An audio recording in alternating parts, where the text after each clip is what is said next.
10 pisong barya, People Power Revolution commemorative coin. Tumaas na nga ba ang collector's value? Sa bidyong ito, ating aalamin kung magkano na nga ba ang price appraisal value nitong hawak kong commemorative coin. Para po doon sa mga hindi pa nakakaalam sa bariyang ito, ipapaliwanag ko lang ng kaunti. Ito po ay 10 piso People Power Revolution commemorative coin. Ginawa ito ng Bangko Sentral upang gunitain ang himagsikan ng lakas ng bayan na tinatawag ding revolusyon sa EDSA ng 1986. Ang metal composition nito ay pure nickel. Ang bigat niya ay 22 grams at ang lapad nito ay 36 millimeters. At ang kapal ay 3 millimeters. Ito po ay circulating commemorative coin ng 1988. Bali may mintage po ito na 2 million examples or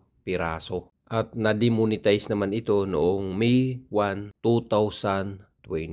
Kapag sinabi pong circulating commemorative coin, itong mga barya po ay inihahalo sa mga standard coins upang umikot sa merkado at gamitin din natin sa pang-araw-araw na gastusin. Pero itong People Power Revolution halos hindi naman natin nakita talaga to dahil ginawa ito ng Bangko Sentral ng naka-official blister pack. Pero yun nga po, mababa lang talaga ang value nito dahil ang composition ay pure nickel. Kung bibilhin po ito direkta sa Bangko Sentral ng Pilipinas, ito ay nagkakahalaga lamang ng 10 piso. Bali, tinatawag na face value. Pero kung bibilhin mo ito sa mga online store, yan kapag uncirculated po, bali, 30 pesos ang bawat isang piraso.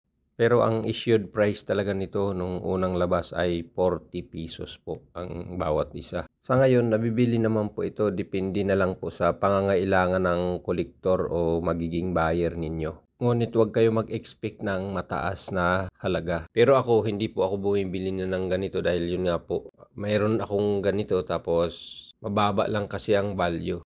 Yun lang po, sana nakatulong doon sa mga nagtatanong dito sa bariyang ito. Maraming salamat at happy hunting everyone.